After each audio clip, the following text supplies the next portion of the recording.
Hello friends. हम current affair के अगले सेशन को पढ़ने जा रहे हैं। तो आज का प्रश्न है 41। भारत के संविधान में राज्यपाल के पद का प्रावधान किस अनुच्छेद में है? पहला विकल्प है अनुच्छेद 153, दूसरा विकल्प है अनुच्छेद 154, तीसरा विकल्प है अनुच्छेद 155 और चौथा विकल्प है 156। तो इसका सही आंसर है ऑप्शन से अनुच्छेद 153। ठीक है। अनुच्छेद 153 में ये लिखा हुआ है कि प्रत्येक राज्य के लिए एक राज्यपाल होगा, है ना। प्रत्येक राज्य के राज्यपाल के पद के लिए प्रावधान किया गया है ना। कमेंट सेक्शन में आप लिखकर बताइए कि भारत का एक राष्ट्रपति होगा, किस आर्टिकल में लिखा हुआ है ना। देखो, राज्यपाल जो राज्य जो स्टेट होती है ना, जैसे मध्य प्रदेश हो गया, उत्तर प्रदेश हो गया, उसका प्रथम व्यक्ति होता है, संवैधानिक रूप से प्रथम व्यक्ति होता है। जबकि राष्ट्रपति क्या होता है? राष्ट्रपति देश, है ना, जैसे भारत का मतलब राष्ट्रपति भारत का प्रथम नागरिक कहलाता है ना। भारत का प्रथम नागरिक कहलाता है कौन? राष्ट्रपति कहलाता है। ठीक। नेक्स्ट प्रश्न है, भारत में वित्त आयोग की स्थापना किस अनुच्छेद के अंतर्गत होती है? पहला है अनुच्छेद 280, दूसरा ऑप्शन से अनुच्छेद 281, तीसरा ऑप्शन से अनुच्छेद 282 और चौथा ऑप्शन से अनुच्छेद 283। तो इसका सही आंसर है अनुच्छेद 280, है ना। अनुच्छेद 280, है ना। भारत के संविधान के अनुच्छेद 280 के अंतर्गत एक वित्त आयोग का गठन किया जाता है। जबकि आपने पंचायती राज व्यवस्था अगर देखी हो, अनुच्छेद 243 से अगर आपने पढ़ा हो, तो उसमें एक राज्य वित्त आयोग का गठन किया जाता है ना। राज्य वित्त आयोग का गठन किया जाता है ना। राज्य वित्त आयोग का जो स्थानीय स्वशासन के लिए बनाया या गठित किया जाता है, उसका वर्णन कौन सा में? 243 आई, है ना। 243 आई में इसका वर्णन है। किसका है? राज्य वित्त आयोग का वर्णन। अगर सामान्य पूछा जाएगा वित्त आयोग का अगर किस में वर्णन है, तो इसका आंसर होगा 280। परंतु राज्य वित्त आयोग का अगर पूछा जाए तो इसका आंसर होगा 243 आई। नेक्स्ट प्रश्न है, भारतीय संविधान में संपत्ति का अधिकार किस संशोधन द्वारा मौलिक अधिकारों से हटा दिया गया है? पहला है 42वां संविधान संशोधन, दूसरा है 44वां संविधान संशोधन, तीसरा है 52वां संविधान संशोधन और चौथा है 61वां संविधान संशोधन। तो इसका सही आंसर है ऑप्शन बी, 44वां संविधान संशोधन। 44वां संविधान संशोधन कब हुआ था? 1978 में हुआ था, है ना। ठीक है। और जो 42वां संविधान संशोधन है, इसे मिनी संविधान भी कहा जाता है, 1976 में हुआ था, है ना। इसलिए कहा जाता है मिनी संविधान क्योंकि इसमें व्यापक स्तर पर भारतीय संविधान में परिवर्तन हुआ था, है ना। व्यापक स्तर पर भारतीय संविधान में परिवर्तन हुआ था। ठीक है। तो इसका सही आंसर हो जाएगा 44वां संविधान संशोधन। और इसे किस संपत्ति के अधिकार को मौलिक अधिकारों से हटा दिया गया था? और इसे अनुच्छेद 300 का 300 का में रखा गया था और इसको विधिक अधिकार की श्रेणी में रखा गया, है ना। विधिक अधिकार बना दिया गया। नेक्स्ट प्रश्न आता है, भारत में महान्यायवादी की नियुक्ति से संबंधित अनुच्छेद कौन सा है? पहला है अनुच्छेद 74, दूसरा विकल्प है अनुच्छेद 75, तीसरा विकल्प अनुच्छेद 76 और चौथा विकल्प अनुच्छेद 77। तो इसका सही आंसर है अनुच्छेद 76, है ना। अनुच्छेद 76 भारत के महान्यायवादी की नियुक्ति और कर्तव्यों से संबंधित है ना। अनुच्छेद 76 भारत में महान्यायवादी से संबंधित है ना। आप ये बताइए कि राज्यों के लिए इसी से संबंधित आर्टिकल कौन सा है? नेक्स्ट प्रश्न आता है, भारत का राष्ट्रीय पशु कौन है ना। भारत का राष्ट्रीय पशु कौन है? पहला विकल्प है हाथी, दूसरा विकल्प है शेर, तीसरा विकल्प है बाघ और चौथा विकल्प है गेंडा। तो भारत का राष्ट्रीय पशु बाघ है ना। भारत का राष्ट्रीय पशु कौन है? बाघ है। ठीक।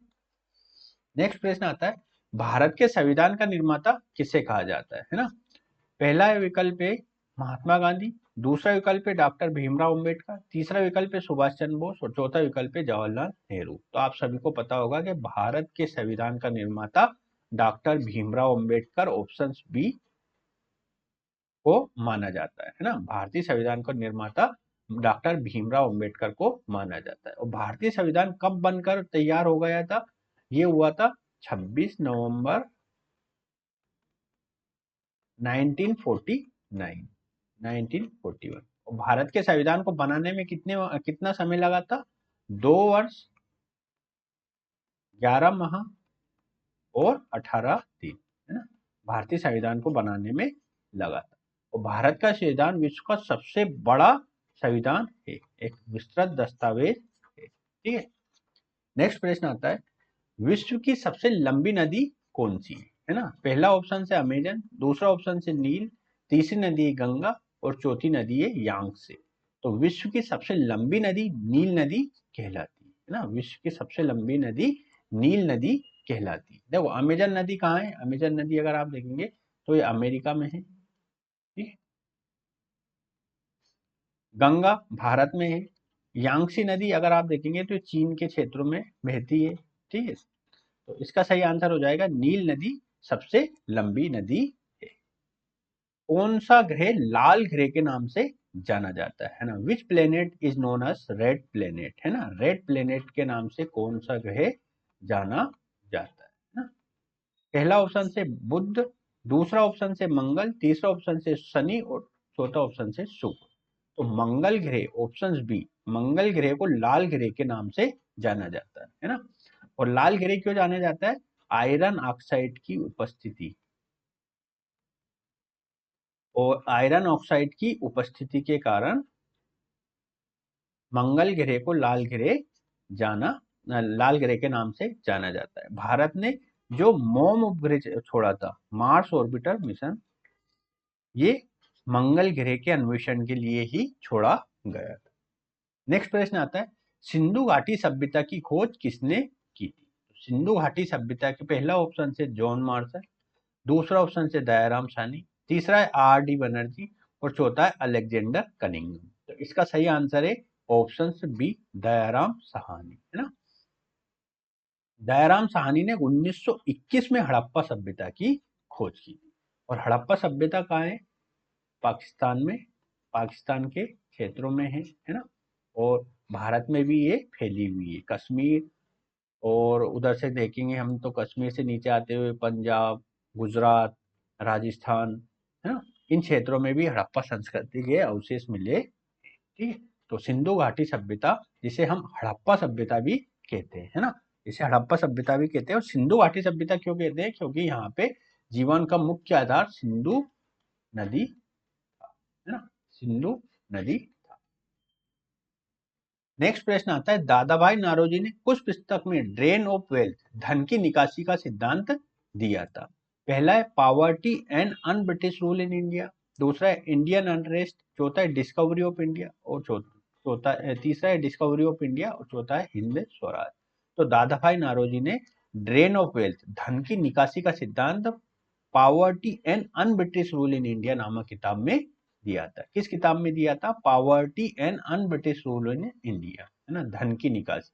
धन की निकासी क्या होता है?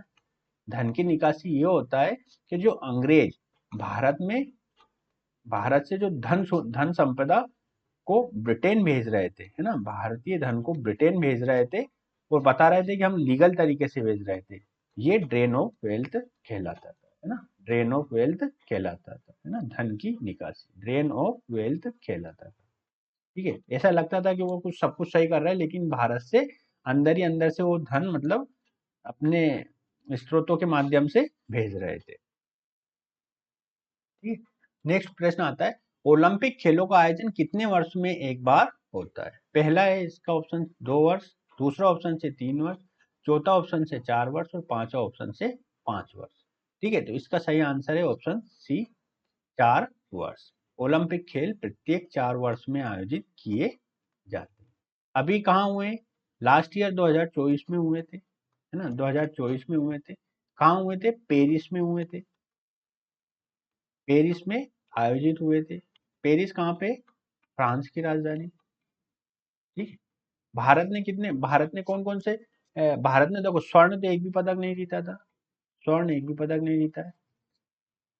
एक रजत पदक जीता था, किसने जीता था? भाला फेंक नीरज चोपड़ा ने। ठीक है ना। और कांस्य पदक भी जीते थे, जैसे इसमें अगर हम देखें तो स्वप्निल कुसाले ने जीता था, स्वप्निल कुसाले ने जीता था। मनु भाकर मनु भाकर ने 2 इवेंट में जीता था, एक मिक्स कैटेगरी में जीता था सरबजोत सिंह के साथ, और एक इंडिविजुअल कैटेगरी में भी जीता था। ठीक है, और किसने जीता था? और एक कुश्ती के खिलाड़ी थे अमन सहरावत, है ना, कुश्ती के खिलाड़ी थे अमन सहरावत ने एक पदक जीता था।